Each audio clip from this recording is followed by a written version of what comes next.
Welcome students.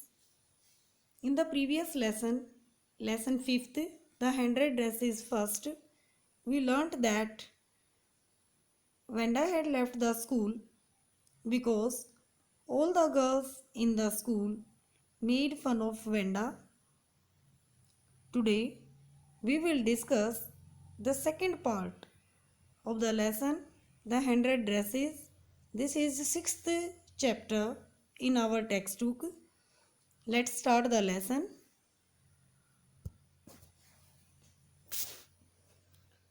The students were circling the room. लड़के students room में चक्कर लगा रहे थे and admiring the dress designs made by Wanda. Wanda ने 100 ड्रेसेस जो बनाई थी उन ड्रेसेस की प्रशंसा कर रहे थे, एडमायर कर रहे थे. And notice from the principal's office came. Principal की ऑफिस से एक नोटिस आया. Miss Mason told the class that. Miss Mason ने क्लास को बताया she had received a letter from Wanda's father कि उसे वांडा के फादर की ओर से एक लेटर रिसीव हुआ है, मिला है. She said that she was going to read it before the class. और उसने कहा कि वह क्लास के सामने उस लेटर को पढ़ने जा रही हैं. The students got ready to listen. Students letter को सुनने के लिए रेडी हो गए. इन हिज लेटर, अपने लेटर में Wanda's father had informed Miss Mason. Wanda के फादर ने मिस मैसन को बताया that Wanda would not come to the school any more, कि वांडा और आगे स्कूल नहीं आएगी, वुड नॉट कम नहीं आएगी. They were moving to big city. वे बड़े शहर में जा रही हैं. In that city nobody would consider her name funny. वहाँ पर कोई भी उसके नेम को फनी, हास्यपूर्ण, मजाकिया नहीं समझेगा. एंड लाफ एट हर, और उसके ऊपर कोई नहीं हंसेगा. The entire class became silent. Entire means complete. Complete class शांत हो गई. And felt bad about Wanda, और वांडा के बारे में उनको बुरा लगा, दुख हुआ. Miss Mason understood.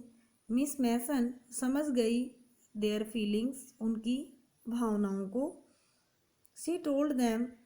उसने उनको बताया that no one should hurt anyone's feelings, कि किसी को भी किसी की फीलिंग्स को हर्ट नहीं करना चाहिए, ठेस नहीं पहुंचानी चाहिए. बिकॉज हिज और हर नेम वाज लॉन्ग और फनी.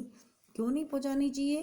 कि किसी का नाम लंबा हो या फिर फनी हो, तो उनकी भावनाओं को ठेस नहीं पहुंचानी चाहिए. सी said that what had happened in the school about Wanda. उसने कहा कि स्कूल में वांडा के बारे में जो कुछ भी हुआ वाज बैड, वह बुरा था, कि उसके नाम का मजाक बनाने की वजह से उसने स्कूल छोड़ दिया. She asked them to think about that. उसने स्टूडेंट से कहा कि इसके बारे में थिंक अबाउट दैट, इसके बारे में सोचे. Maddy listened to what Miss Mason said about Wanda. Maddy ने सोचा कि मिस मैसन ने जो वांडा के बारे में कहा. She could not concentrate on her studies. वह अपनी स्टडीज़, पढ़ाई के ऊपर कंसंट्रेट मीन्स ध्यान लगाना, ध्यान नहीं लगा पा सकी. She had a sick feeling. उसको सिक फीलिंग थी, उसको बीमारी जैसी फीलिंग थी. इट वॉज ट्रू, यह सच था, that she had never made fun of Wanda herself, कि उसने वांडा का खुद से कभी मजाक नहीं बनाया. But at the same time, लेकिन उसी समय, she had not enjoyed Peggy's asking Wanda about her dresses. और उसने कभी भी, जब कभी भी पैगी ने वांडा से उसकी ड्रेसेस के बारे में पूछा, तब उसने उसके बारे में उसको रोका भी नहीं. Nothing and said stood silently. वहाँ चुपचाप खड़ी रहती थी. But that was also bad. लेकिन वह भी तो बुरी बात थी कि और चुपचाप खड़े रहना, कुछ ना बोलना। She felt that she was a coward, उसने सोचा कि वह कायर है। And never stopped Peggy from making fun of Wanda, और वो कभी भी पैगी को वांडा का मजाक उड़ाने से स्टॉप नहीं कर सकी। अब हम इसके इसी समरी से रिलेटेड कुछ क्वेश्चन आंसर डिस्कस करेंगे। इससे नेक्स्ट जो समरी है उसको हम नेक्स्ट वीडियो में डिस्कस करेंगे। Question, is Miss Mason angry with the class or is she unhappy and upset? क्या मिस मैसन क्लास से एंग्री है या इज सी अनहैप्पी और अपसेट? अनहैप्पी नाखुश है और परेशान है। मिस मैसन या टीचर है, पैगी और मैडी की teacher. Answer, Miss Mason is not angry with the class. Miss Mason class से एंग्री नहीं है। She is unhappy and upset with the class, but वह क्लास से अनहैप्पी दुखी हैं और अपसेट परेशान हैं। सी फील्स दैट, वे उन्होंने महसूस किया, that Wanda has left, Wanda वहाँ से चली गई या स्कूल छोड़ दिया। Because the other students made fun of her, क्योंकि दूसरे जो स्टूडेंट्स थे वे उसका मजाक बनाते थे। सी कॉल्स इट अनफॉर्चुनेट, वह इसे दुर्भाग्यपूर्ण मानती है। She advises the class to think, वह क्लास को एडवाइज करती है दोबारा से सोचने के लिए। And not hurt anyone's feelings because of a longer name, और किसी के लंबे नाम के कारण उसकी भावनाओं को आहत न पहुंचाने के लिए उनको एडवाइस करती हैं। Next question, how does Maddie feel after listening to the note from Wanda's father?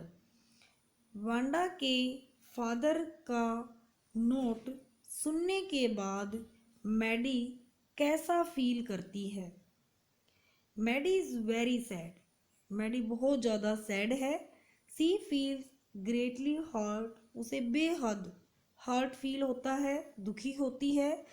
C has very sick feeling in the bottom of her stomach, और उसको अपने स्टमक मीन्स पेट, बॉटम मीन्स निचले हिस्से, पेट के निचले हिस्से में उसको सिक फीलिंग होती है, बीमारी जैसी फीलिंग होती है। She has a feeling to go and tell Wanda that she hadn't meant to make fun of her and hurt her feelings, और वह वांडा के पास जा कर के और ये बताना चाहती थी कि उसने उसका कभी भी मजाक नहीं बनाया और उसकी भावनाओं को कभी आहत करना या हर्ट नहीं करना चाहा था। ये दोनों questions you have to write in your notebooks, learn and share homework on my personal number. Thank you.